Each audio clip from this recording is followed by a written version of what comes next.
Where am I?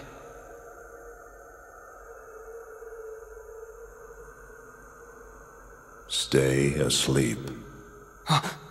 Who's there? You should remain asleep. Here, between light and dark. Between what? Oh! Huh? The king! Where's the king? Together we close the door to darkness. After that? You came drifting here by yourself. You did not have the strength to overcome the darkness. Or maybe you were close to it. As if I'm some kind of demon. Turn from the light. Shut your eyes. Here, blanketed by the darkness, sleep is safety. Sleep is eternal. But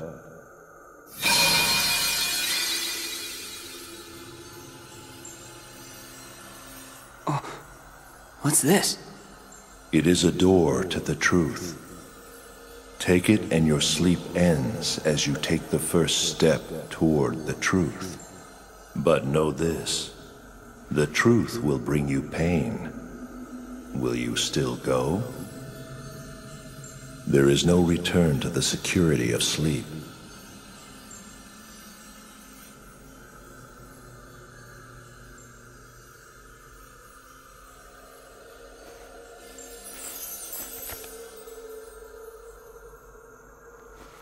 This seemed like a boring place to take a nap anyway.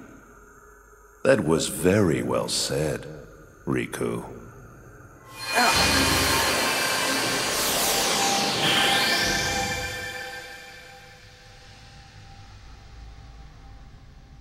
Huh?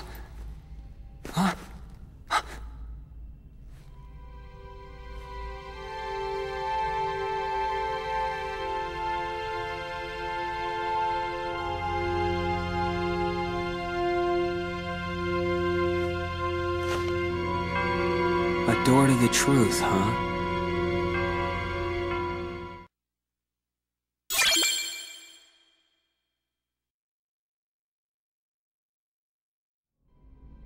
Hey guys, Missmaster1 here, and welcome to the next part of Let's Play Kingdom Hearts Re-Chain of Memories. You thought it was over? Well, take another guess. We are here with another story. I remember saying in Sora's story, this is Riku's story now, that Riku was never here. Well, I flat out lied, and for some reason we saw that there was a replica of him here, but now we can see that he was here at the castle the whole time. And, well, I am sorry if I disappointed any of you people who were looking forward to another Let's Play, but I still need to finish this other story off. Don't worry, there's nothing else after this. If you don't, enjoyed the Kingdom Hearts series that much, it's not going to take too much longer because this, Riku's story is not nearly as long as Sora's story. And there's actually quite a few differences, too. First of all, go to our, menu here. We start at the same stats as Sora, like 80 HP. We have no friends, oh no. But notice how there's only one friend slot. That's something I'm just making a note of right there because we'll only have one other kind of friend card we'll see throughout this mode. Review decks. Riku cannot customize his card deck. He must fight with the provided deck. The cards in the deck will change as Riku advances through the game. So essentially, we can't take any cards out. We can't add anything. You are stuck with the basic cards, that you're given with. They change depending on which world you're in, if you're in the castle halls or whatever. And, well, that can either make a world very easy or very difficult with what they give you. So, it's quite a bit different from Sora's story. You don't have any CP values you have to look out for. You're already having your predetermined deck. We're going to be fighting the same bosses. And we're going to be pretty much revisiting the same worlds, except the 100-Acre Wood, because Riku was never prior to that world, unlike the others. So you see, it says, Basement 12. That's what the B stands for. We're going to try to make our way all the way back up to the first floor, instead of Sora going up to the 13th floor. And we're not going to see the 100-Acre Wood, but we'll see pretty much every other world there is. But anyway, let's stop, avoiding the inevitable. It plays just like Sora does. Go up to the door. And oddly enough, we have our first world as Hollow Bastion. It was a Traverse Town for Sora. But for our first world as Riku, it's going to be Hollow Bastion. So let's go.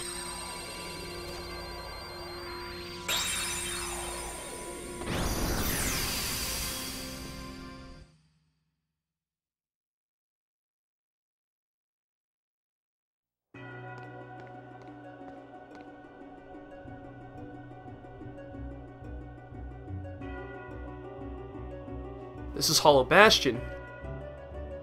What you see is not real. It's the world of your memory.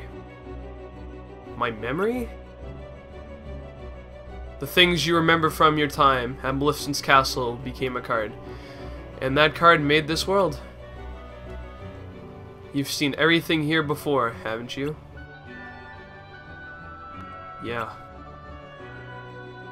So what now? Am I gonna learn something? Maybe meet someone? You would meet the people in your memories. Ordinarily. What does that mean?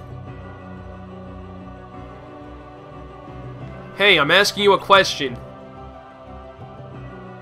Gets no answer. Fine.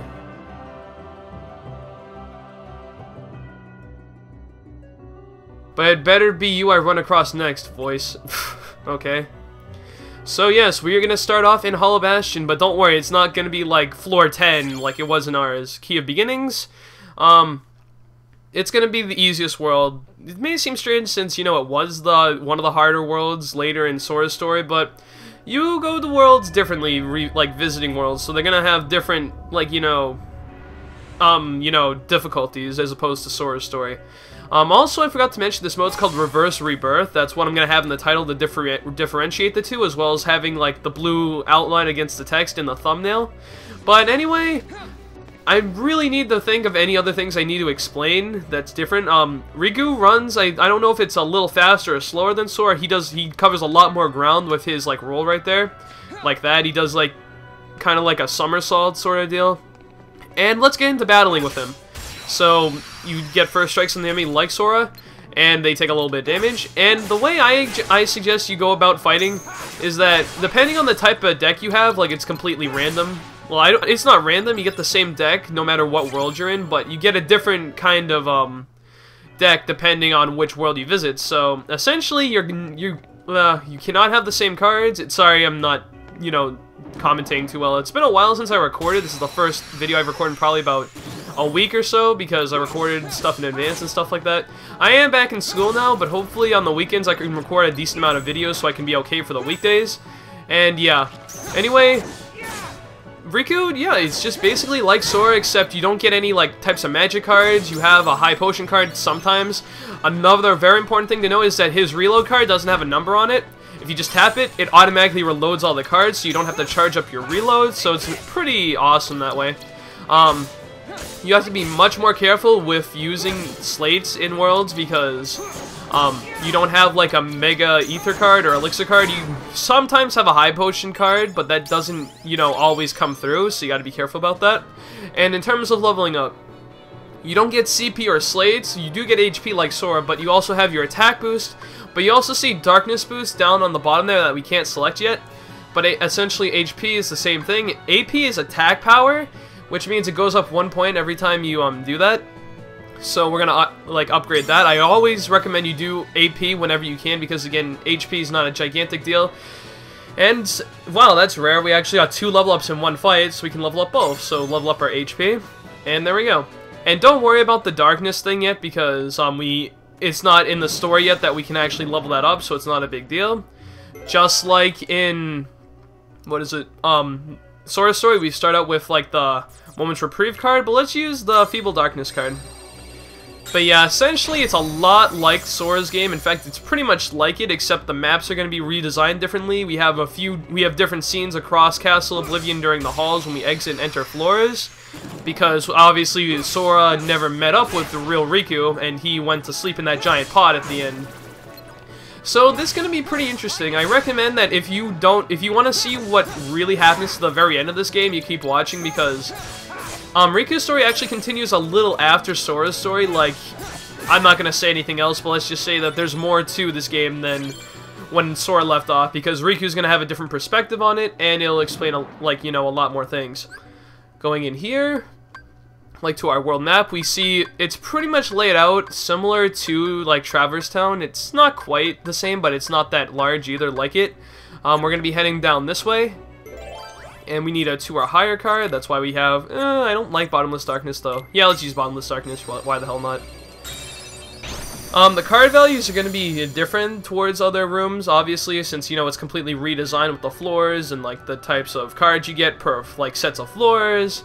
It's just similar, so I don't really have to explain too many things, but you just have to watch out for that. Let's use this.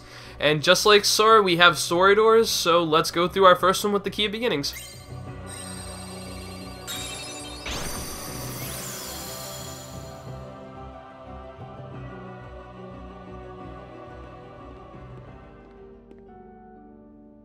Everything is just how I remember it, even this room. It must be nice being back in your old bedroom. Think of all the memories. You again. Sorry, but these memories I could do without. Maleficent gave me this room. Oh, so she did. And you lived here, tempted by the darkness she offered. You cast away your home, your friends, everything. But at least they gave you a nice room. Stop talking. And we get the Key of Guidance. That's also another thing I have to make a note of. Unless it's kind of like, you know, important, unless it's like a special world, you actually don't normally get all those kinds of cards, like the Guidance card and the, fuck, what is it? You don't get the Key to Truth card or Guidance card usually, but I'll come across, like, why specifically later. Let's do one more fight. Let's just go in here and tackle this darkness right here, this Heartless, I mean. And, yeah. So, a few things to remember. You cannot choose your deck. Oh, and another thing, you also cannot find a Key to Rewards room. Like, a Key to Rewards card does not drop, and there's never any Key to Rewards rooms you can find in this game, because Riku, I guess, you know, since he doesn't really have any slates, and, we kind of already picked up some enemy cards from Sora's story, they don't actually cross over here. Some of them do, like world bosses will eventually, when we get into those. But specific cards, like, you know, the Roxas card, the organization cards, you don't really find those in this journey unless you actually face them specifically, which I'm not going to say anything, but there's a few organization members that we actually haven't seen yet. And Riku's actually going to come across them, but I need to stop talking because I practically want to spoil the game because I've already done a whole test run of this game. This game's also a lot shorter than Sora's story, so it's probably not going to end up being like 35 videos. I'd probably say maybe 20 to 25 at most. Of course, I may end up doing a little extra because in some floors it is kind of important to the story to actually look around and see what's happening. But for the most part, worlds you go through to start out with don't really add much to the story, so it's not a big deal. Did we just level up in that fight? Yes, we did, so let's do one more HP boost. I highly recommend you get up to at least level 5 when you're in this area, because it's honestly really easy to level off these enemies with the deck you're given in Hollow Bastion. That's just my opinion, but I'm just saying. Where do we go next? Hit to go over here into the room left one more. Yeah, we have to use the Zero card. Another Bottomless Darkness card. Oh, how I hate these. I think I'll just go over to that, what is it? I'll just go over to the Key of Guidance room, and then I'll end the video off there, and then we'll finish off this world in episode 2. Because we got a decent amount of stuff done, and yeah. I mean, a green card, perfect. I need to do some more leveling off screen so I can get more cards. But anyway, let's open up the second story door of Hollow Bastion for Riku.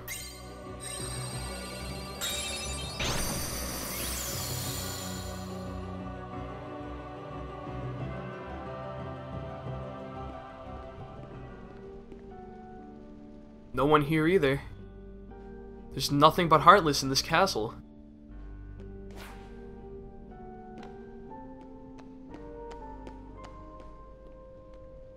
Voice! I know you're watching, so explain this. Where are my people from my memories? Do you want to see them? Of course I do. But you cast them aside. What? You dreamt of the outside world. You passed through the door to darkness. Behind you, you left family, friends, home, everything, all in pursuit of darkness. But I cast that aside too. And what do you have to show for it? First your home, then the dark. Your heart only knows how to cast away. It's empty, like that room. Like your memories. That's why I didn't read that. Fuck! Sorry, guys. Your heart is hollow, except for the residual darkness. You're wrong! I rejected the darkness. Did you really now?